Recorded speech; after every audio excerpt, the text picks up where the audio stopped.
할렐루야. 네, 감사합니다. 네, 마스크는 쓰셨어도 그래도 옆에 계신 분들, 앞에 계신 분들 한번 잘 인사할까요? 사랑합니다. 더 행복하십시오. 모든 일은 잘 될 것입니다. 인사하겠습니다. 사랑합니다. 더 행복하십시오. 모든 일은 잘 될 것입니다. 고맙습니다.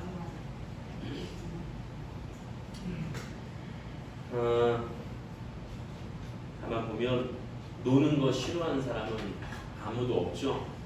노는 거 싫으신 분 계세요? 누가 내 인생을 책임져 준다면 다 서포트 해준다면 놀고 먹고 살고 싶은, 그렇지 않나요? 가만히 생각해보니까 어려서 참 잘 놀았던 것 같아요. 이 놀았다는 표현이 조금 오해의 소지가 있을 것 같은데, 그런 여러분들 오해할 만한 놀았다가 아니라는 걸 다시 말씀드리면서 잘 이렇게 뭔가를 하면서 놀았던 것 같은데, 저희가 살고 있었던 집 근처에 개울이 있었어요. 개울, 냇가, 쬐끄만 개울이 있었는데, 물론 얼마 안 돼서 그 복개천 공사를 해가지고 안 보이게 됐어요. 없어진 건 아니지만 안 보이게 된 거죠. 근데 거기서 잘 놀았어요. 거기 가서 놀면 어차피 잡아봐야 정말 쓸모없는 것들을 잡는 거죠. 그렇지 않나요? 겨울가 가서 송사리, 미꾸라지, 물챙이 이런 걸 잡습니다. 갖고 올 이유가 없어요. 갖고 와도 아무짝에 쓸모가 없어요. 그죠? 근데 그거 잡느라고 그냥 최선을 다하고 옷을 다 버리죠. 옷을 다 버리고 돌아오면 여지없이 어머니한테 혼납니다. 여러 가지 용어들을 통해서 내가 잘못했음을 깨닫는 그 지점들을 듣게 되는 거죠. 막 기분이 몹시 상해요. 안 가면 되는데 밤에 또 가요. 또 가가지고 겨울가에서 또 막 빠지고 막 이런데 고기가 있는 거라면 막 쑤셔 대가지고 기껏 한 마리 송사리 한 마리 잡아내고 막 그런 즐거움을 갖습니다.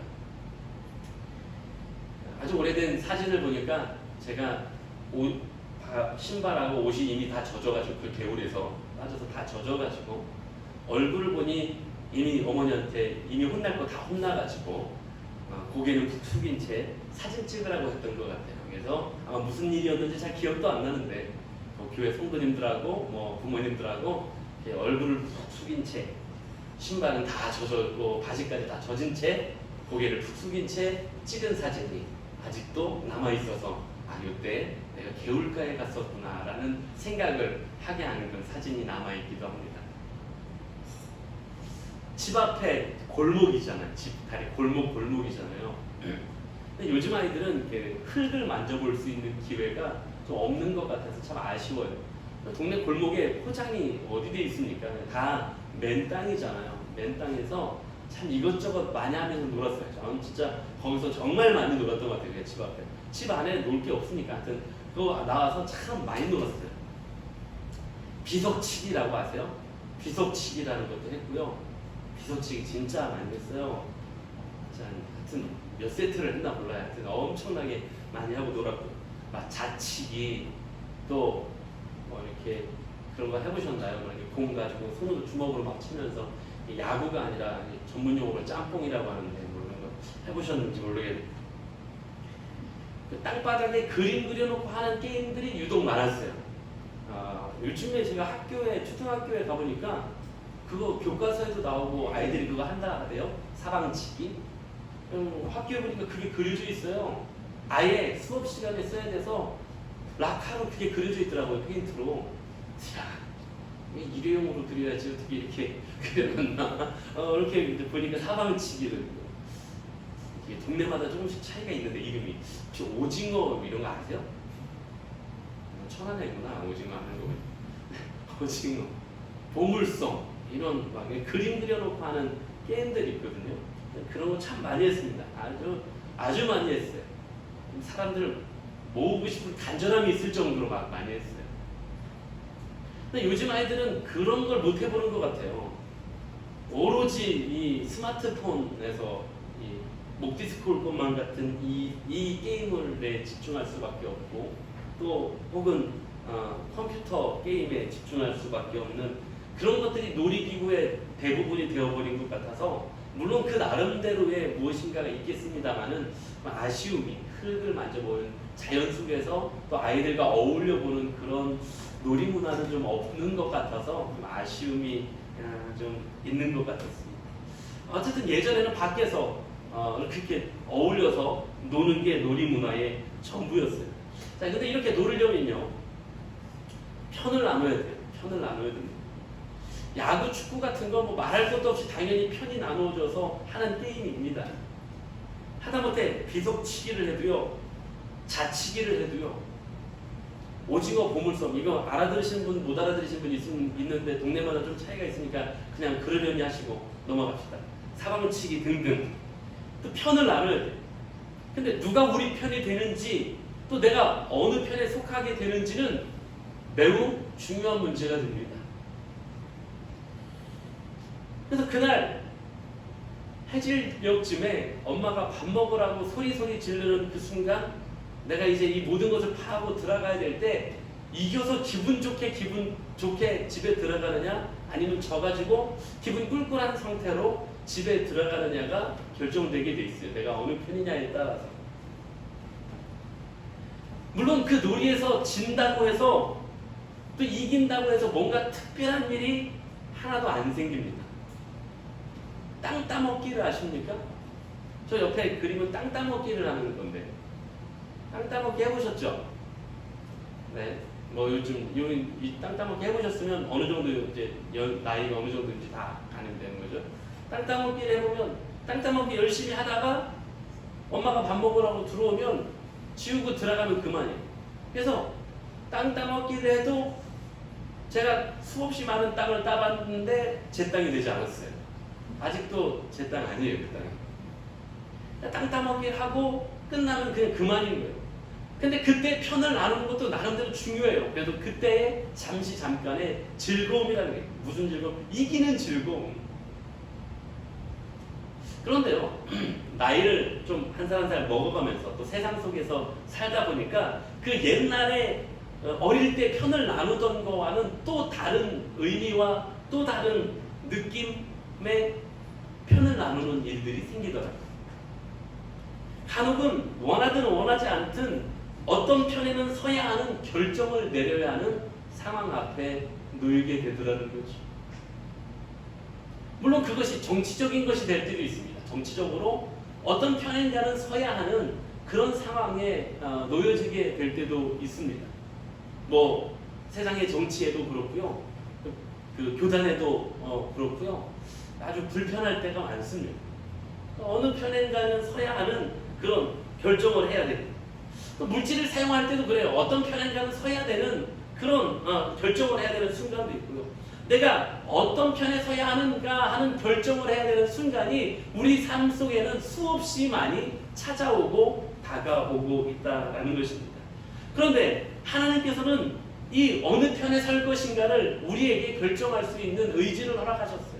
넌 어느 편에 설 거니? 어떤 편에 서시겠습니까? 성경에 보면요, 어떤 편에 서야 할 것인지에 대한 이 편을 나누는 문제가 심심치 않게 등장하는 것을 보게 됩니다.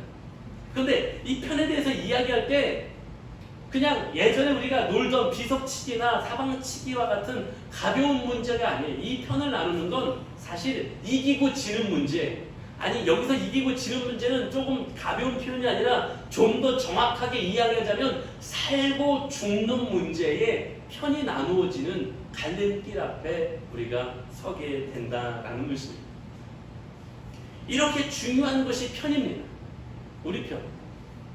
그러면 오늘 우리에게 말씀하고 계시는 편에 관한 이야기는 어떤 것인가 좀 생각해 보기를 원합니다. 그리고 우리가 선택을 할 때에 하나님께서 원하시는 선택을 할 수 있는, 하나님과 더불어 승리의 선택을 할 수 있는, 그리고 오늘 이 아침 우리 모두가 다 같이 그 결단을 할 수 있는 그런 축복된 사랑하는 우리 지자교회 모든 성도님들이 되실 수 있기를 주의 이름으로 간절히 축복합니다. 그럼 오늘 본문의 이야기를 간단하게 먼저 해보겠습니다. 오늘 본문의 이야기, 배경이 되는 이야기를 먼저 살펴보면 잘 아는 이야기 가운데 한 부분인데요. 자, 하나님께서 애굽에서 430년이라는 시간을 종살이하던 이스라엘 백성들을 불쌍히 여기셨습니다. 안쓰럽게 여기셨어요. 그리고 이제 그들을 출애굽하게 하시는데 모세라는 지도자를 세우셔서 사용하셔서 이제 출애굽하게 하십니다. 그래서 이제 애굽 땅에서부터 이제 나오게 되지요. 그리고 이제 하나님이 약속하신 땅 가나안이라는 곳을 향하여 나아가게 하셨습니다. 그런데 이스라엘이 범죄했어요. 하나님을 신뢰하지 못했단 말입니다. 그래서 이스라엘의 범죄함으로 말미암아 40년이라는 시간을 광야에서 유리 방황하는 시간을 가지게 됩니다. 그리고 그 40년이라는 시간을 모세라는 인도자를 통하여 인도하게 하신 하나님께서 이제 모세 다음으로 뒤를 이어서 하나님이 약속하신 땅 가나안 땅에 들어가게 하는 그 일을, 그 업적을 누구를 지도자로 세우셔서 가능하게 하셨냐면 여호수아라는 지도자를 다음 지도자로 세우셔서 그 일을 행하게 하셨다라는 것입니다. 이제 가나안 땅으로 들어가는 과정 속에서 땅을 점령하고 또한 그 땅을 점령하는 것뿐만 아니라 분배해가는 모든 과정까지 이제 여호수아를 통하여 하나님은 약속하신 그 땅을 점령하고 분배하는 일까지 다 이루게 하셨다라는 것입니다. 그리고 지금 오늘 본문의 이야기는 여호수아가 이제 나이가 많아서 죽을 날이 가까이 오고 있습니다. 그의 삶을 맡겨진 사명을 다하고 삶이 다하고 죽기 전에 지금 이스라엘 모든 지파들을 세겜이라는 땅으로 불러 모았습니다.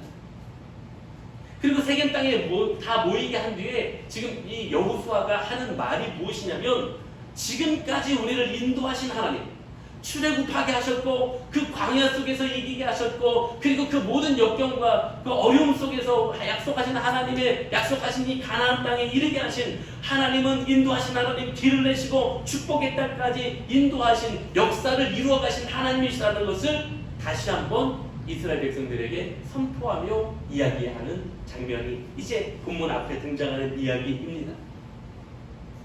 근데 이건 그냥 단순한 이야기가 아니에요. 분명한 선포였어. 지금 여기까지 우리를 인도하신 분이 하나님이시다라는 것을 단호하고 분명하게 선포하는 거고요. 그리고 이스라엘에게 회복을 명령하는 명령의 메시지였던 것입니다. 자, 오늘 본문의 이 선포와 회복을 위한 메시지의 정점이 오늘 함께 읽은 24장 15절의 말씀이 되고 있는 것입니다. 실은 오늘 이 여호수아의 말씀은 가나안 땅에 들어오면서 이스라엘 백성들이 하나님과의 약속을 다시 등지게 되는 일들이 벌어졌던 거죠. 무슨 일이 벌어졌냐? 자, 가나안 땅으로 들어오는 과정 속에서 다른 민족들을 만나게 될 것 아닙니까? 다른 민족의 사람들을 만나는데 그 사람들을 만나는 것뿐만 아니라 그들이 섬기던 우상들도 만났던 것입니다. 그래서 우르라는 곳에서 만났던 이방신, 그리고 지금 머물고 있는 이 아모리 족속들이 섬기고 있는 이 이방신들, 근데 그들도 겸하여 섬기고 있었던 것입니다. 하나님의 약속과 하나님을 신뢰함으로 하나님 앞에 선 것이 아니라 그냥 겸하여 그 남겨진 그 사람들과 그 우상신들을 같이 겸하여 섬기고 있었던 일들이 벌어진 것이죠. 그래서 오늘 본문의 말씀에서 보면 저희 조상들이 강 저쪽에서 섬기던 신들 누구냐? 이 유프라데스 강을 이야기하는 건데 그 유프라데스 강 저쪽 편이 우르라는 지역이거든요. 그래서 우르에서 섬기던 신들을 가지고 온 거예요. 뿐만 아닙니다. 또한 너희가 거주하는 땅에 있는 아모리 족속의 신들이라든지 지금 하나님께서 약속하고 하셔서 허락하신 땅, 가나안 땅, 즉 거기에 아모리 족속이 섬기는 신들을 이야기하고 있는 것입니다. 이 우르의 신들과 아모리 족속의 신들과 여호와 하나님, 너희들이 지금 섞여서 섬기고 있다라는 거예요. 그런데 지금 그것이 너희들이 올바른 모습이 아니라는 걸 단호하게 말씀하시고, 그러면서 지금 여호수아가 뭐를 말씀하고 있냐면 이것들 가운데 어떤 것을 섬길 것인지 너희는 택하라라는 것이죠. 어느 편에 설 것인지 너희는 이제 택하라라고 분명하게 말씀하고 있는 거예요. 그러면서 지도자인 지금 이 리더자인 여호수아가 먼저 자기의 선택을 분명히 선포합니다. 뭐라고 선포하고 있습니까? 나와 내 집은 여호와를 섬기겠노라. 이방 신들과 우상들을 섬기지 않고 그들과 타협하지 않고 그들을 겸하여 섬기지 않고 나와 내 집은 여호와만 섬기겠노라라고 선포하고 있었다라는 사실입니다. 이렇게 이스라엘 백성들에게 가나안 땅으로 들어가는 그 과정 속에서 자연스럽게 이방 사람들을 만났고요. 또 이방 사람들을 만나면서 자연스럽게 이방 신들도 함께 접촉하게 되었는데 그 가운데 그 신들과도 함께 더하게 되었던 것입니다. 때로는 그 신들도 함께 섬기고 있었던 겁니다. 이 모습 속에서 오늘 여호수아는 분명하게 이제는 무엇을 섬길지, 즉 어느 편에 설 것인지를 분명히 할 것을 요구하고 있으면서 자신은 분명히 여호와만을 섬길 것이라는 것을 선포하며 결단을 그들에게 증거하고 있는 것을 보여주고 있습니다. 사랑하는 여러분, 오늘 본문에서 우리에게 주신 메시지는 이와 같은 겁니다. 우리나라를 예를 들면 우리나라는 전통적으로 가지고 있었던 신앙이 있었어요. 뭐 토테미즘이나 샤머니즘 같은 신앙도 아주 깊숙하게 우리나라 안에 뿌리 박혀 있었고요. 뿐만 아니라 불교나 유교와 같은 그 어떤 신앙의 바탕이 우리 대한민국 안에 이미 많이 깔려져 있었어요. 그러다가 기독교가 들어왔어요. 이 복음이 들어왔단 말입니다. 그리고 그러다 보니까 이제 그제서 예수 믿는다고 하는 사람들이 생겨나기 시작했습니다. 그런데 예수 믿는다고 하지만 실은 그 토속적인 신앙이나 아니면 유교나 불교의 바탕을 가지고 그 위에 예수라는 것을 덧붙이는 정도의 신앙을 가지게 되는 경우들이 많았다라는 것입니다. 그것들을 확실하게 정리하고 그것들을 확실하게 내쫓은 것이 아니라 그것들을 우리 삶의 자리와 신앙의 자리에서 완전히 선을 그어 깨끗하게 청소한 것이 아니라 이스라엘 백성들처럼 그대로 내버려 둔 채 그 위에 예수만 덧붙이는 정도의 신앙을 가지게 되었다라는 거죠. 그러다 보니 생겨난 것이요, 사실은 기복주의적인 신앙입니다. 오로지 이 땅에서 복을 받기 위해서 신앙생활하는 거예요. 이 땅에서 축복받기 위해서 교회 나오는 거예요. 마치 수험생 부모들이 절간에 가가지고 우리의 대학 가게 해달라고 매일같이 아침에 기도하는 것처럼 교회 나와서 우리 자녀가 대학에 붙게 해달라고 날마다 기도, 그거 하나가 오로지 소원이 되는 그런 기복적인 신앙에 사로잡히게 된다라는 것입니다. 물론 대학 잘 가야죠. 좋은 일들이 있어야죠. 그러나 그게 신앙의 궁극적인 목표와 본질이 아닌데 그냥 바탕에 깔려 있었던 그것들 더하기 예수가 되니까 그런 기복주의적인 신앙에 빠져가기 시작했다라는 것입니다. 근데요, 이것보다 더 무서운 거죠. 이건 눈에 보이기라도 하죠. 이것보다 더 무서운 건 뭐냐면요, 이전에 예수 만나기 이전에 내가 가지고 있었던 가치관, 어떤 신념, 이것들이 우선순위가 하나님보다 이것들이 더 앞서가는 경우들이 있다. 이건 신앙이라고 이야기할 수 없는 것입니다. 이건 매우 우려가 되는 것입니다. 예를 몇 가지로 제가 들어보면, 우리는 예수 그리스도를 믿음으로 말미암아, 우리 안에 예수 그리스도를 영접함으로 말미암아 구원받은 백성, 즉 하나님의 자녀들이 되어진 줄로 믿습니다. 그렇기 때문에 우리는 하나님을 숨기고 예수 그리스도의 편에 서는 것이 마땅한 거예요. 그게 당연한 거예요. 그게 뭐 생각해보고 한번 고민해보고 이런 문제가 아니에요. 이건 우리는 당연히 하나님 편에, 예수 그리스도의 편에 서 있어야 마땅한 것입니다. 그런데 겸하여 섬기는 일들이 많이 일어나고 있는 거예요. 그 대표적인 것이 바로 물질적인 것이죠. 요한복음 6장 24절에 보니까 한 사람이 두 주인을 섬기지 못할 것이니 혹 이를 미워하고 저를 사랑하거나 혹 이를 중히 여기고 저를 경히 여깁니다. 너희가 하나님과 재물을 겸하여 섬기지 못하느니라 라고 말씀하고 있습니다. 두 주인을 섬길 수 없는데, 특별히 하나님과 재물을 겸하여 섬길 수 없음을 경고하고 계신 거예요. 그런데 우리는 아직 하나님 섬긴다고 하면서 재물의 종이 되어서 재물을 섬기는 신앙을 가지고 살아갈 때가 많이 있다라는 것입니다. 하나님보다 재물이 먼저 되는 거예요. 하나님보다 재물이 우선되는 거예요. 이것이 부딪히는 일이 벌어졌을 때 하나님을 택하지 않고 재물을 택하게 된다는 거죠. 또한 세상적인 가치관을 경하여 섬기기도 합니다. 사랑하는 여러분, 어떤 정치적인 이념도 하나님보다 우선될 수 없음을 기억하실 수 있기를 간절히 소망합니다. 정치적인 가치관이 하나님보다 우선되는 경우들도 많습니다. 그것이 진보가 됐든 그것이 보수가 됐든요. 진보가 됐든지 보수가 됐든지 하나님보다 먼저 될 수는 없는 것입니다. 진보의 가치관이 하나님보다 앞섭니까? 보수의 가치관이 하나님보다 앞섭니까? 간혹 그런 일들이 벌어지고 있습니다. 절대로 그럴 수 없다는 거죠. 그 모든 것이 하나님보다 먼저는 아닙니다. 예, 사회 정의를 실현하고 정의가 서야 되는 건 당연한 것입니다. 하나님이 원하시는 것입니다.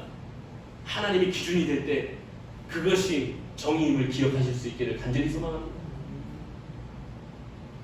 정치적인 가치가 외로요 우리가 가지는 신념이 있어요. 가치관들이 있단 말입니다. 난 이런 신념을 가졌어. 그런데 그것이 하나님과 상충될 때 어떻게 하십니까? 하나님을 선택하십니까? 나의 신념을 선택하십니까? 그것들도 겸하여 섬길 수 없다는 것입니다. 우리의 우선순위가 하나님에게 있는 것이, 그것이 바로 오늘 여호수아가 가슴을 치며 선포하고 있는 메시지고, 오늘 하나님이 우리에게 증거하고 계신 말씀임을 기억하실 수 있기를 주의 이름으로 간절히 축원합니다. 그 무엇이 하나님보다 먼저 될 수 있습니다. 때로는 지식을 섬기기도 합니다. 지식이 모든 것을 해결할 수 있다고 생각해요. 공부 많이 하면 얘 공부 많이 해야죠. 꼭 이렇게 얘기하면 목사님은 공부 안 해도 된다고 했다고 이런 식으로 빠져나가는 사람들이 그거 아닌데 공부 많이 하셔야죠. 세상적인 지식도 쌓으셔야죠. 그러나 그것 또한 하나님보다 먼저 될 수는 없다라는 것입니다. 공부하는 거 중요합니다. 그러나 공부가 하나님보다 먼저 될 수는 없는 거예요. 그 밖에도요, 내가 좋아하는 것들이 우상이 되기도 합니다. 물론 좋아하는 사람이 우상이 되기도 합니다. 부모들은 특히 자녀가 우상이 될 수도 있어요. 좋아하는 그 어떤 사람, 연인이 우상이 될 수도 있습니다. 때로는요, 좋아하는 운동이요, 좋아하는 취미 활동이요, 우상이 될 수도 있습니다. 이게요, 가끔 하나님의 뜻과 상충될 때가 있다니까요. 있어요. 아까도 얘기했지만 제가 할 그런 얘기 할 만한 목사님들한테는 농담 삼아 이야기하는 거예요. 이 농담이 좀 세긴 하지만 너무 운동 열심히 하고 막 진짜 몸 상할 정도로 그냥 에브리데이 막 진짜 그 운동에 너무 전념하시는 분들한테 제가 농담 삼아 얘기해요. 박사님 그러다 지옥 가세요. 진짜 그냥 너무 센 농담인데 그분들이 그냥 농담으로 받아들일 만 해서 한 겁니다. 오해하지 마시고요. 그만큼 내가 좋아하는 운동이 하나님보다 우선될 수도 있다는 거예요. 실제로 그런 일이 있었는지 모르겠지만 옛날 목사님들이 그런 얘기가 전해져 내려가요. 어떤 목사님이 낚시를 너무너무 좋아해서 그냥 낚시를 그렇게 열심히 다녔잖아요. 낚시를 너무너무 열심히 아침만 되면 채비를 하는 거예요. 채비를. 아침마다 채비를 하는 거예요. 오늘도 아침에 채비를 하고 있는데 사모님이 막 쫓아나오더라는 거예요. 그렇잖아요. 목사님 어디 가려고 그래? 낚시좀 갔다 온다고 그러더래요. 그 사모님 그러더래요. 오늘 주일이라고. 그럴 리가 있겠습니까마는. 그럴 리가 있겠습니까마는 때로는 내가 너무너무 좋아하는 운동이 하나님보다 먼저 되고요. 내가 너무너무 좋아하는 취미 활동이 내가 좋아하는 그 어떤 것이 하나님보다 먼저 될 수 있다는 거예요. 그건 우상이다.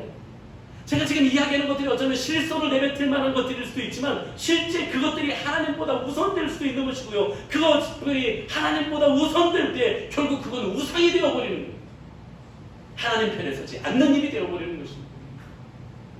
어떤 것들이 아직도 우리에게 남아있습니까? 아직 우리에게 존재하고 있는, 아직도 여전히 존재하고 있는 그것들이 무엇입니까?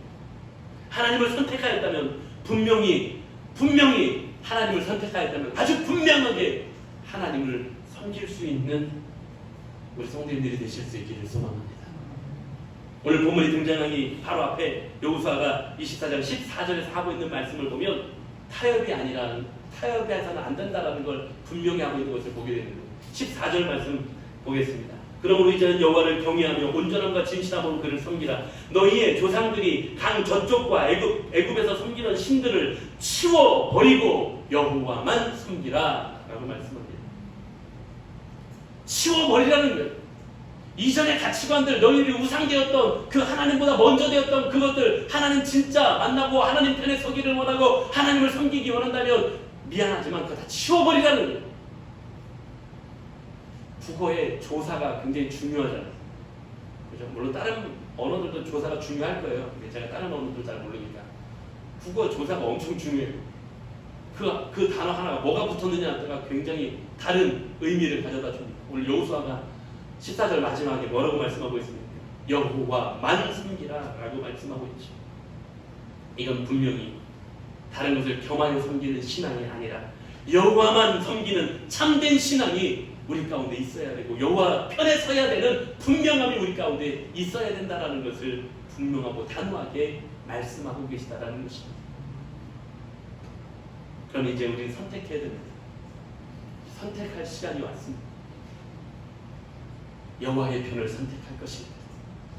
아니면 세상의 기준을 이전에 우리가 가지고 있었던 하나님보다 먼저 되었던 하나님보다 먼저 섬겼던 하나님보다 더 즐거워하던 하나님보다 더 아끼고 사랑하던 그것들을 선택할 것입니다.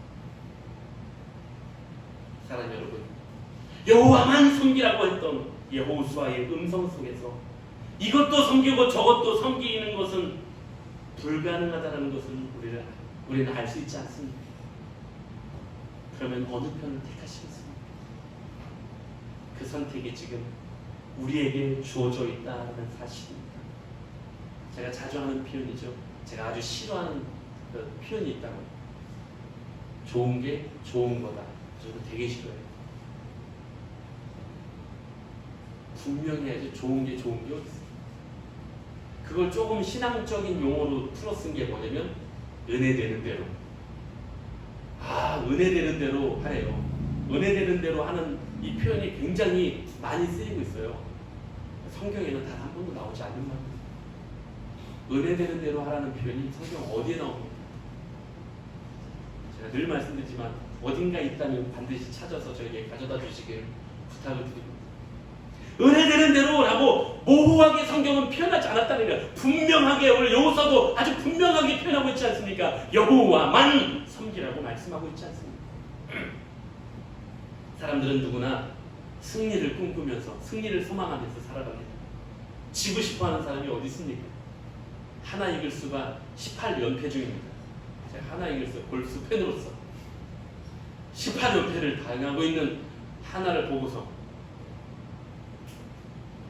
짜증과 애증이 하여튼 애정이 같이 몰려오고 있는 정신 차려야 돼요. 오늘 하나 이글스가 KBO 한국 프로야구의 새 역사를 쓸지 오늘 이제 드디어 그날에 19연패 하면 역사에 길이 기억 남는 새로운 기록을 쓰는 거예요. 지고 싶은 사람이 어딨냐고. 지고 싶은 사람이 어딨어요? 지고 싶으세요? 지고 싶은 사람이 세상에 어딨냐. 누구나 꿈꾸는 건 승리를 꿈꿉니다. 앞서 말씀했던 서론에 얘기했던 걸로 다시 말씀드리자면 어릴 적 놀이를 할 때라도 이게 다 의미 없는 건지 다 알아요. 이거 의미 없는 건지 알아도 지고 싶은 사람 없는 거예요. 동네에서 친선으로 족구한 게임을 해도 지고 싶은 사람이 어딨냐고. 이거 아무 의미 없는 거니까 그냥 지지 뭐. 지는 걸 좋아하는 사람이 다 승리를 소망합니다. 어릴 적 게임할 때도 이기기를 원하니까 어떤 놈이랑 같은 편 하면 이길 수 있을까 그 생각하게 되어 있는 거예요. 이기고 싶으니까. 만일 동네에서 공 찬다고 한번 생각해보세요. 동네 조기축구예요. 조기축구에서 공을 찬다고 생각해보세요. 제가 축구나 운동을 좋아하니까 운동을 자주 예를 드는 거예요. 축구를 하는데 호진아 축구 잘해? 호진아 너네 편에 너가 들었는데도 불구하고 너가 있는데도 불구하고 축구 별로 못하는 너가 있는데도 불구하고 공 잘 차는 남성민 전사님이 너네 편이야. 이길 것 같아? 질 것 같아? 믿음 좋네. 남성민 전사님에 대한 믿음이 너무 좋은 거 아니야? 난 아직 모른다고 생각해. 저 경기 축구회가 잘할 수 있으니까. 근데 호진아 너네 편에 이강인하고 손흥민이 물론 올리는 없다. 물론 올리는 없는데 만약에 이강인하고 손흥민이 들어왔어. 저쪽은 조기 축구회인데 이길 것 같아? 질 것 같아? 당연히 네가 그랬어 지금. 당연히 이기죠 그랬어. 당연히 이길 것 같아. 당연히 이게 당연하다고 생각하는 거예요. 당연하다고. 저쪽 팀에 메시나 호날두가 들어오지 않는 한 이길 것 같은 거, 무조건 이길 것 같아. 당연히 이길 것 같은 거. 조기 축구 아저씨들 놓고 하면 당연히 이길 것 같은 거. 이게 믿음이죠. 사랑하는 여러분, 인생의 승리는 하나님이 가져다 주십니다. 그런데 하나님이 내 편이시라고 한다면, 와우, 하나님이 내 편이 되셨다고 한다면 우리의 삶은 어떻게 되겠습니까? 볼 것도 없이 우리 호진이가 조금 전에 당연히 우리가 이기죠 라고 했던 것처럼 하나님이 인생의 승리를 가져다 주시는 분, 그분이 내 편이라고 당연히 마땅히 우리가 승리하게 될 줄로 믿습니다. 볼 것도 없이 우리는 승리의 삶을 살아갈 수 있는 거예요. 이러면 아주 결론이 쉽게 나게 되어 있습니다. 하나님이 내 편이시기만 하면 우리는 이제 끝났습니다. 하나님이 내 편이시기만 하면 된다라는 거예요. 그럼 이제 하나님이 내 편이 되시게끔 하는 방법을 우리는 간구해야 된다라는 거죠. 이건 제가 아주 자주 말씀드렸던 얘기가 다시 나오게 됩니다. 자, 그러면 이제 끝날 시간이 된 것 같죠? 하나님이 내 편이 되시는 방법은 뭐냐? 제가 자주 말씀드렸던 하나님께서 내 편이 되실 수 있는 방법은 아주 간단합니다. 내가 하나님 편이 되면 됩니다. 내가 하나님 편이 되면 되는 거예요. 내가 하나님 편을 선택할 때 자연스럽게 하나님께서는 내 편이 되시는 역사가 일어나는 거예요. 내가 하나님 편인데 그럼 하나님 누구 편입니까? 당연히 내 편이죠. 나와 한 편이 되는 것입니다. 착각하지 마십시오. 마치 이전에 우리가 그토록 가지려고 했던 것들이, 또 이전에 내가 그렇게 소망했던 것들이, 그것들이 승리를 가져다 주는 것 아닙니다. 그것들이 내 인생의 승리를 가져다 주는 거 아니라는 것입니다. 세상에서는 그 돈이 승리를 가져다 준다고 얘기하고요. 세상에서는 그 지식이 아니면 권력이나 명예가 승리를 가져다 줄 거라고 얘기합니다. 조언을 해주겠다라는 유명한 사람들이 텔레비전에 나와서 한결같이 한다는 얘기가 지식이 승리 가져다 줄 거니까 공부하십시오. 돈이 승리를 가져다 줄 거니까 돈 벌어야 됩니다. 한결같이 그렇게 이야기합니다. 그러나 분명하게 말씀드릴 수 있는 건 그것이 우리의 본질적인 승리가 아니라는 사실이고요. 우리에게 승리를 가져다 주시는 분은 하나님이심을 기억하시기를 주님의 이름으로 간절히 축복합니다. 좀 세속적인 단어 같지만 출세요. 예, 우리가 그토록 소망하는 일이지요. 그토록 우리가 섬기는 대상이지요. 그렇지만 그건 역시 하나님이 하심을 기억하시기를 소망합니다. 자녀들의 진학이나 자녀들의 앞날이요, 이렇게 하면 되고 저렇게 하면 안 되고 이런 방법들 저런 방법들 많이 이야기하지만 결국 하나님이 하십니다. 자녀들의 삶을 책임질 수 있는 분은 오직 하나님이심을 기억하실 수 있기를 주의 이름으로 간절히 축원합니다. 하나님이 내 편이 되시면 나는 승리자가 되는 거예요.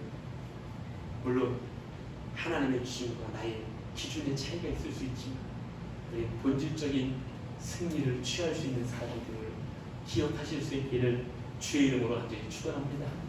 그래서 제가 제일 좋아하는 성경 구절 많이 표현했었죠. 시편 118편 다윗이 노래하는 노래, 여호와는 내 편이시라. 우리도 다윗과 같은 그 고백, 지금 조건은 다윗이 그런 고백을, 승리의 고백을 할 수 있는 상황이 아니에요. 조건이 아니란 말입니다. 그런데 여호와는 내 편이시기 때문에 내가 승리할 거고 하나님이 원수들을 다 물질러 주실 것이라고 고백하는 것이 시편 118편입니다. 오늘도 우리도 그런 고백을 할 수 있는 사람들 되기를 소망합니다. 여호와는 내 편이시고 원수들을 멸하여 주실 것이고 내게 승리를 주실 것이다. 말씀을 마무리하려고 합니다. 그럼 이제 결론적인 이야기가 되겠죠. 어떤 편을 택하시겠습니까? 오늘 본문의 여호수아는 아주 강력하게 이야기합니다. 매우 중요한 얘기예요. 인생의 마지막에 서 있습니다. 여호수아가 무엇이 두렵겠습니까? 인생 마지막에 서 있다니까요. 곧 죽음을 앞두고 있습니다. 뭐가 겁나서 할 말 못하겠습니까? 지금 사랑하는 이스라엘 백성들에게 가장 강력하게 지금 해야 될 이야기를 쏟아놓고 있는 것이 오늘 여호수아의 이야기입니다. 그게 오늘 본문의 말씀입니다. 그게 무슨 얘기입니까? 간단하게 정리해볼까요? 만일 여호와를 섬기는 것이 너희한테 별로 좋지 않게 여기면, 야, 너희들이 여호와를 섬기는 일이 별로 좋지 않아 보이거든, 하지마. 하지마. 안 섬겨도 돼. 다른 거 섬겨. 마음대로 해. 그런데 만약 그것이 맞는다, 여호와의 편을 택하라. 그러면서 여호수아의 고백을 쏟아놓습니다. 뭐라고 쏟아놓고 있습니까? 니들 마음대로 해. 그렇지만 나는 승리의 하나님, 나는 모든 것을 그런 대신 하나님, 그리고 지금까지 인도하신 하나님 편에 설 거야. 그 하나님을 섬길 거야. 나와 우리 가족은 여호와 편에 설 거야. 할렐루야. 저는 여호수아처럼 나이 먹지는 않았지만 여호수아 같은 심정으로 오늘 사랑하는 이스라엘 백성들을 향하여 가슴을 찢듯 외쳤던 여호수아 같은 심정으로 우리 사랑하는 성도님들에게 외치고 싶습니다. 어느 편에 서시겠습니까? 여전히 세상 편에 서시겠습니까? 여전히 이전에 즐기던, 이전에 섬기던 물질이나 세상적인 성공이나 이전에 즐기던 그 즐거운 편에 서시겠습니까? 더 나아가 공중의 권세 잡은 자 사탄의 편에 서시겠습니까? 아니면 지금까지 나를 인도하신, 여기까지 나에게 은혜를 부어주신, 나를 위하여 그 구원의 계획을 세우시고 십자가의 은혜까지, 그 사랑까지 허락하신 그분의 편에 서시겠습니까? 이것도 되고 저것도 되는 것은 아니라고 분명히 말씀하시죠. 코로나19 사태를 겪으면서 더욱 중요함으로 여겨지는 그것들이 몇 가지가 있는데요. 벌써 제가 언급한 이야기이긴 합니다만 그 가운데 몇 가지가 소그룹이 더 중요해질 거야. 목장이 더 중요해질 겁니다. 그리고 더 중요해질 것이요, 가정이 더 중요해질 것이요. 가정에서 예배하는 일들이요, 굉장히 중요한 일로 다가오는 시대가 우리 눈앞에 왔다고 저는 믿습니다. 저는 그래서 여호수아의 고백처럼 고백하려고 합니다. 저와 저희 가족은 여호와 편에 서겠습니다. 하나님만 섬기겠습니다. 여러분 오늘 이 아침에 어떤 선택을 하시겠습니까? 여러분들 가족은 지금 오늘 이 아침에 어떤 선택을 하시겠습니까? 어느 편에 서느냐가 인생을 결정합니다. 어릴 적 놀이는 저도 상관없습니다. 좀 기분 나쁜 걸로 끝나면 됩니다. 잊어버리고 말면 그만입니다. 그러나 이 신앙의 선택은 잠깐의 문제가 아니라 평생이라는 시간도 모자라 영원이라는 것으로 표현되고 있는 시간이고요, 그것을 결정하는 선택이라는 사실.